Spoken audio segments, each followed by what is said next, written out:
Bienvenidos al ciclo de conferencia virtual de la Dirección Universitaria de Educación a Distancia de la Universidad de las Peruanas.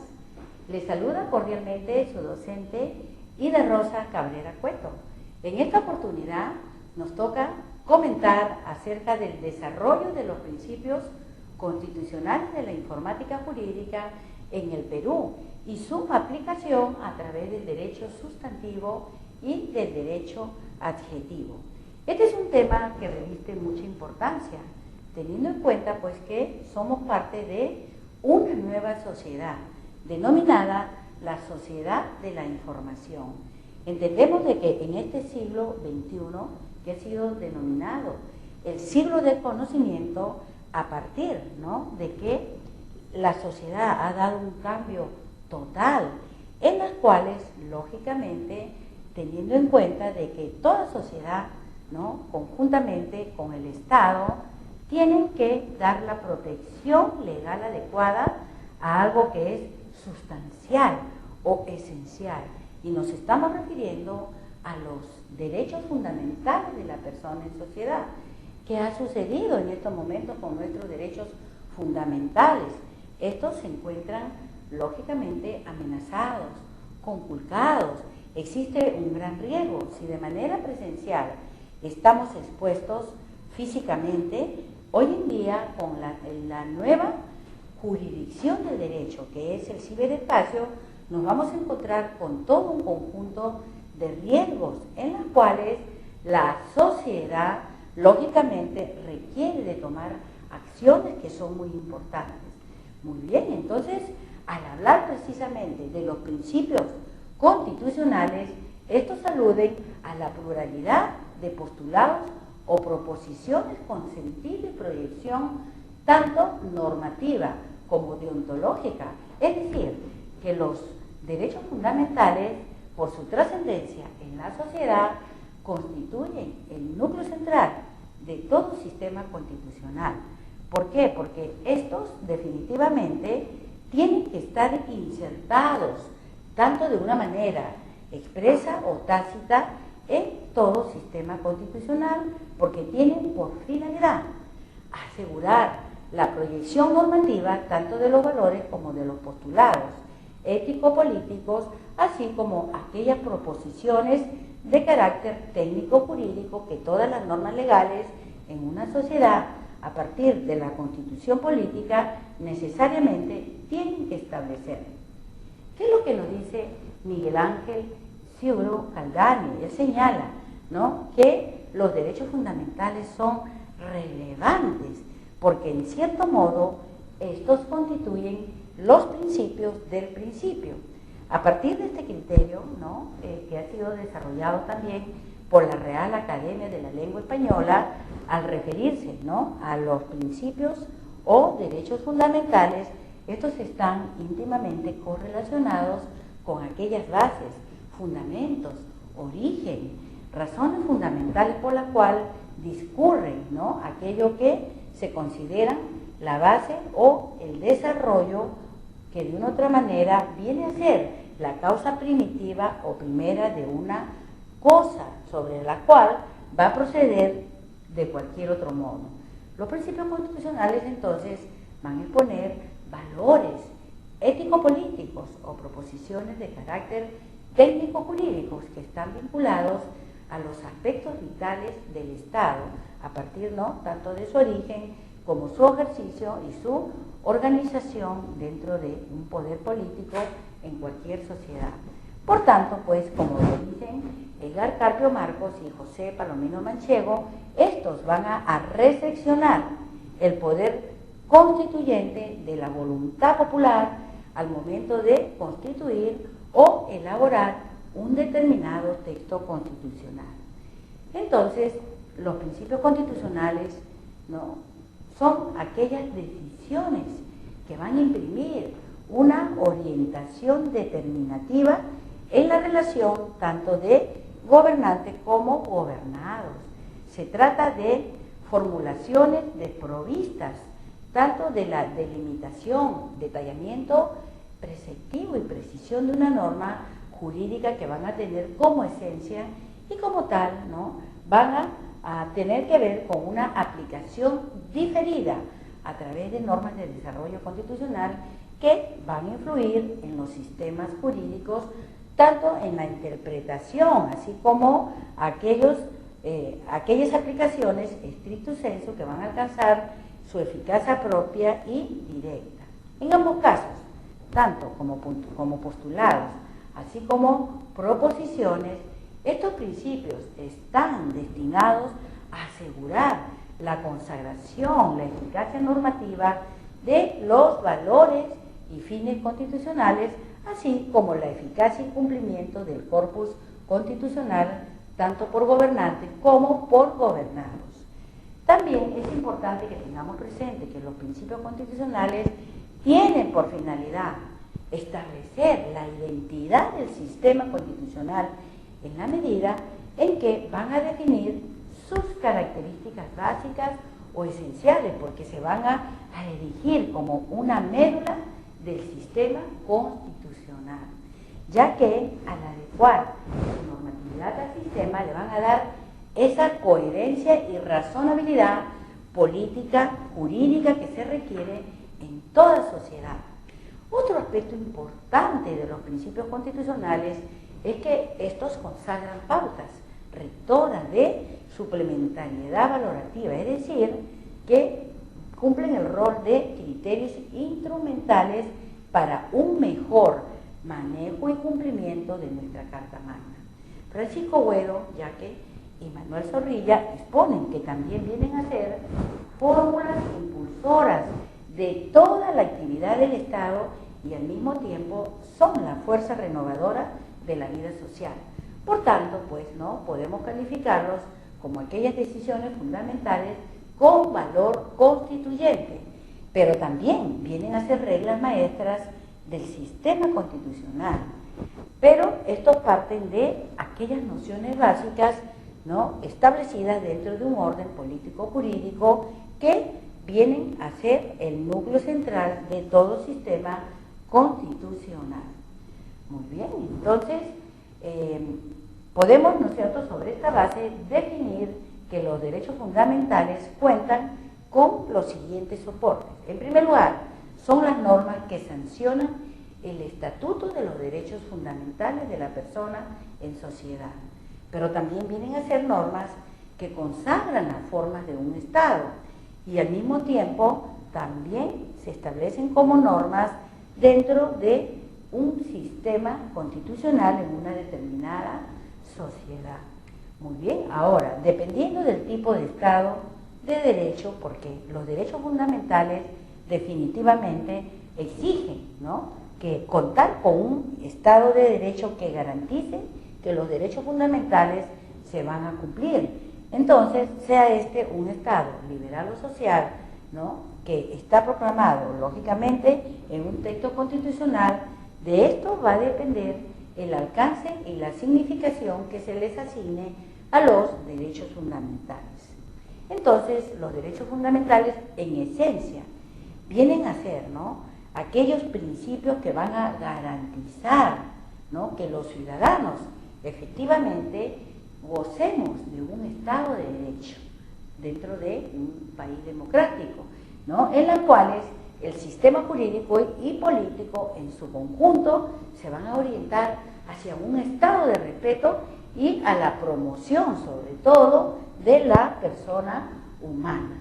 Desde el punto de vista de la significación axiológica objetiva, los derechos fundamentales representan el resultado del acuerdo básico de diferentes fuerzas sociales. Es decir, ¿no?, los derechos fundamentales desde el punto de vista axiológico van a permitir, ¿no?, que aun cuando existieran diferentes opiniones o tendencias, la idea es conseguir un esfuerzo de cooperación encaminado al logro de metas comunes. Por tanto, corresponde desde el punto de vista sociológico objetivo que los derechos fundamentales, ¿no?, cumplan ese rol legitimador de las formas constitucionales de un Estado de Derecho. ¿Por qué? Porque constituyen el presupuesto del consenso sobre el cual se tiene que edificar una sociedad democrática basado en valores y principios de alcance universal. Desde el punto de vista de la dimensión subjetiva, los derechos fundamentales van a determinar también un estatuto jurídico para todos los ciudadanos dentro de sus relaciones Estado con los semejantes o ciudadanos.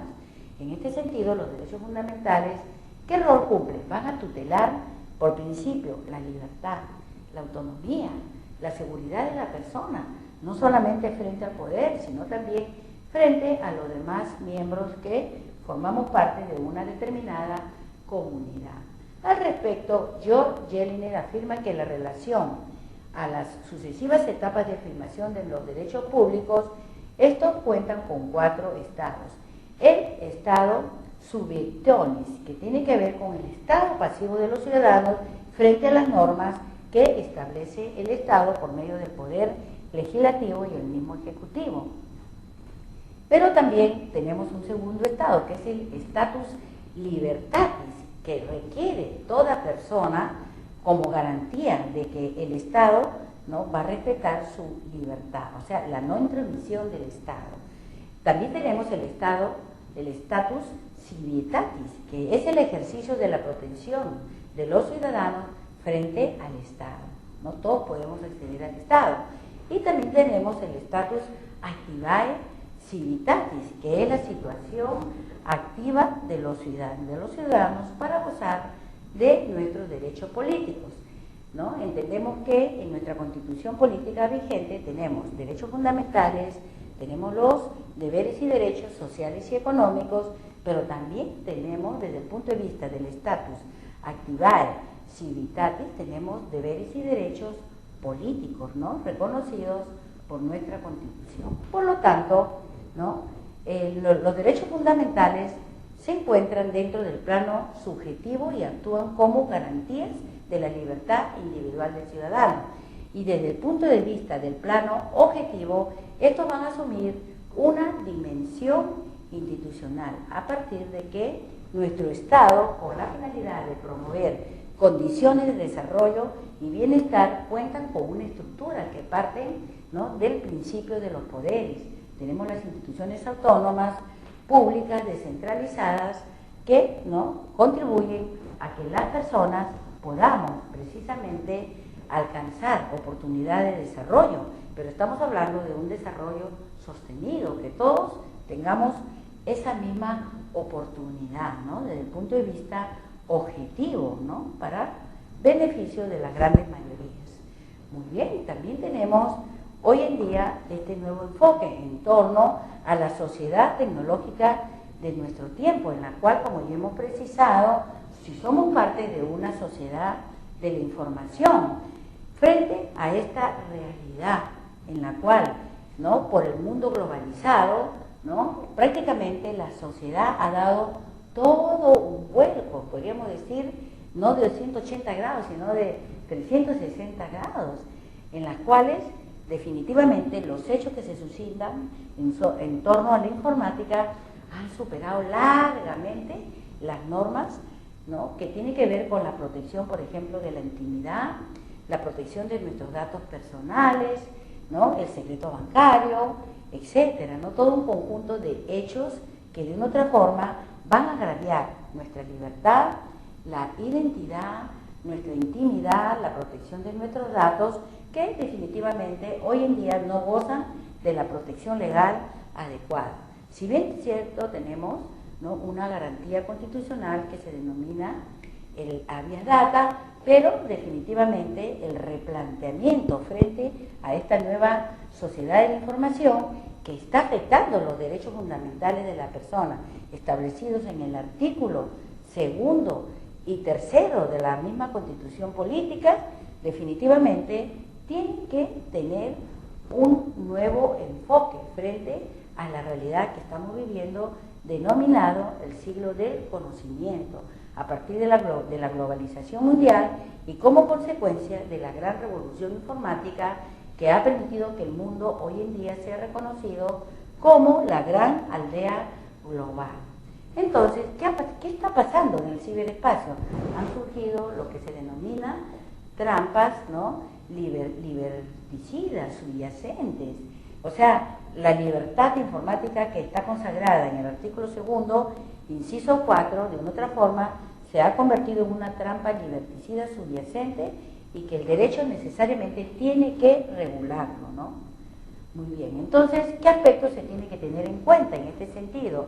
La comprensibilidad espacial y temporal y personal, ¿no? Que el Estado debe de tener en cuenta en el nuevo enfoque o replanteamiento de aquellas normas que se requieren para la protección legal de la persona en sociedad frente al desarrollo de la informática jurídica y que necesariamente el derecho debe regularlo de manera urgente.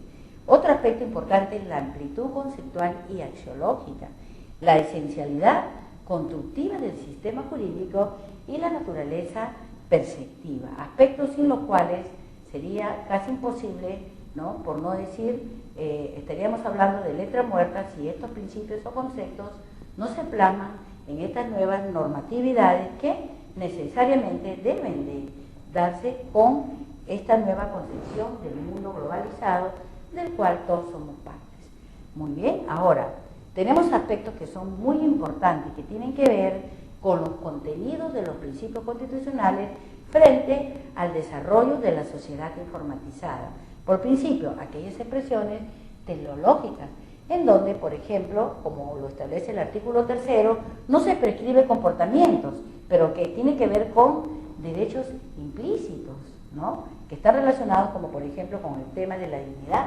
La informática también tiene que contribuir con el respeto, ¿no? De la dignidad de la persona cuando accede al ciberespacio, ¿no? Tenemos también otro enfoque muy importante que se debe de tener en cuenta, que son las expresiones metanormativas que tienen que orientar la actividad de los operadores constitucionales para la aplicación de reglas específicas en torno a la protección con derechos que están relacionados con la informática jurídica y que ya están contemplados, ¿no? En nuestra Constitución política. Tenemos, por ejemplo, el artículo 51, ¿no? Que establece el principio de la soberanía constitucional, ¿no? Y que está también relacionado con, dentro de la soberanía constitucional, con el ciberespacio. Tenemos las expresiones categoriales, en donde, que, como lo establece el artículo 1, tiene que ver, ¿no? Con el respeto a la dignidad de la persona, ¿no? Tanto la sociedad como el Estado, dice, ¿no? Tienen el deber de proteger, ¿no? La dignidad de la persona en la sociedad. Y en el ciberespacio se requiere de toda una normatividad con la finalidad de dar la protección legal adecuada, ¿no? Muy bien, también podemos hacer mención de aquellas prescripciones normativas, por ejemplo, como lo establece el artículo 26, inciso 3 de nuestra Carta Magna vigente, en que el sentido de que se señala la exigencia de la interpretación favorable al trabajador en caso de duda insalvable sobre el sentido de una norma.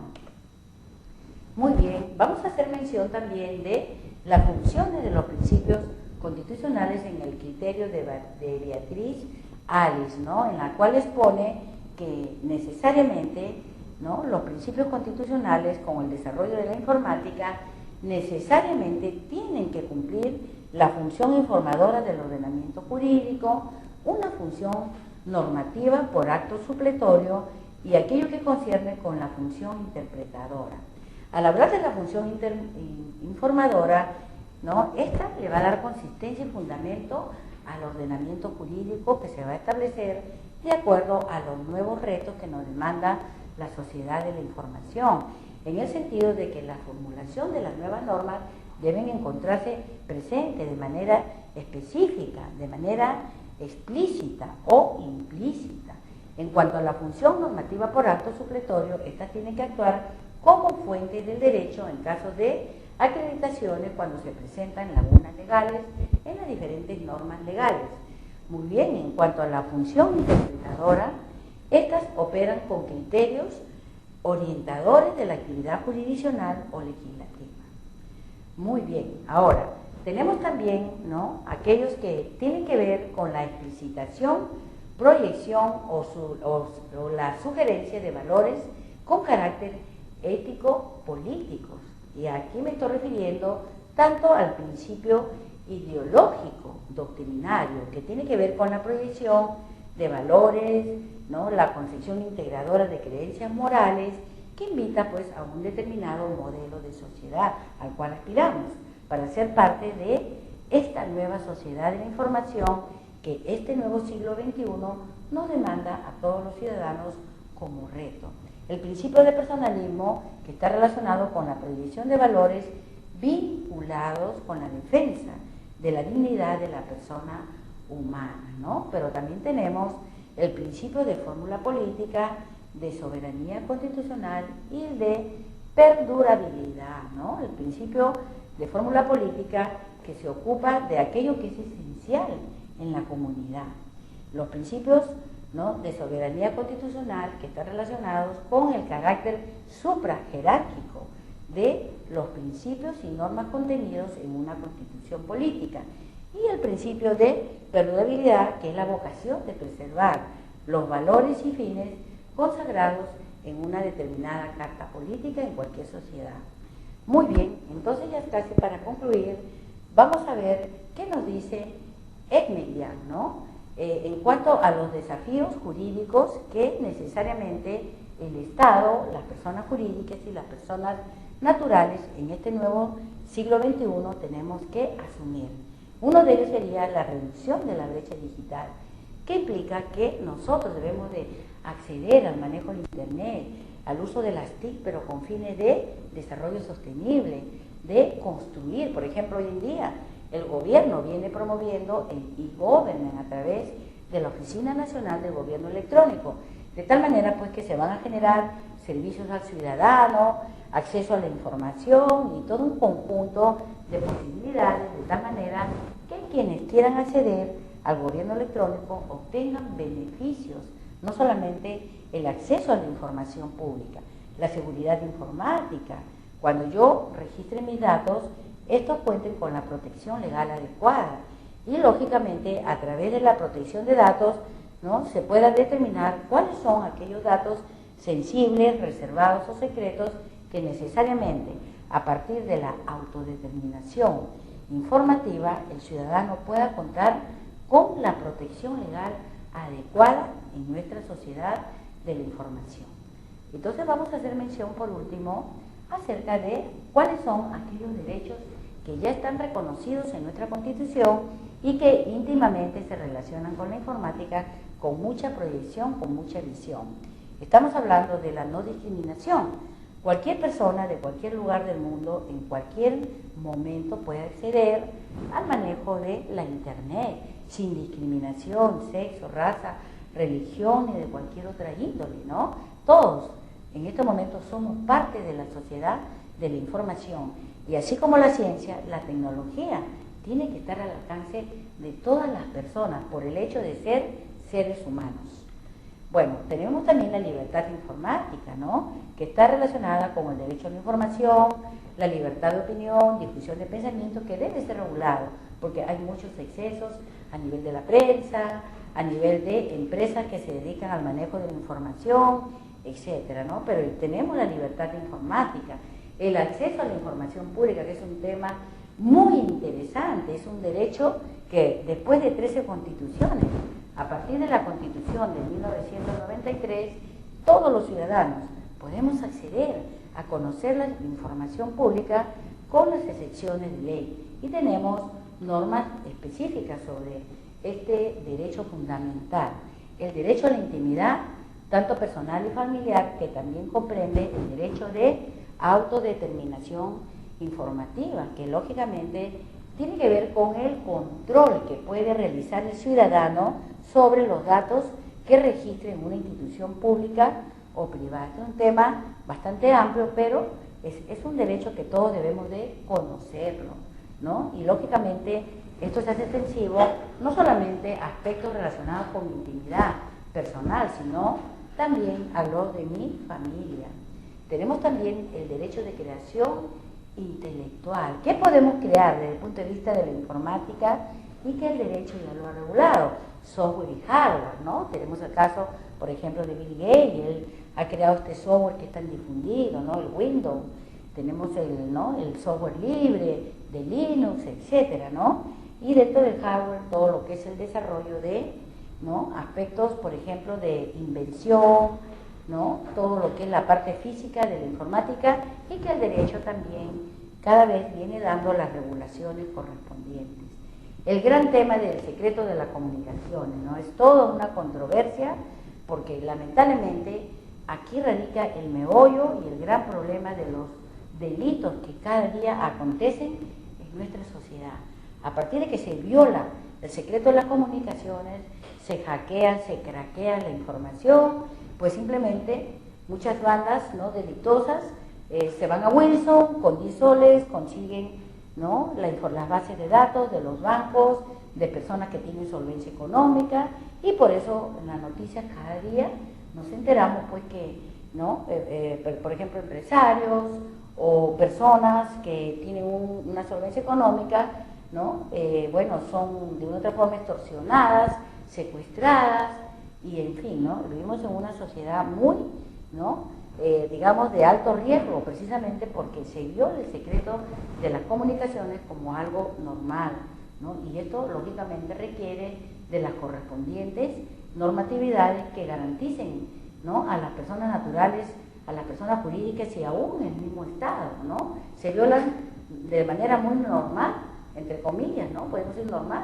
no debe de ser, no podemos permitir que los secretos de Estado, la seguridad pública, corra riesgo, ¿no? Pero se da en nuestra sociedad.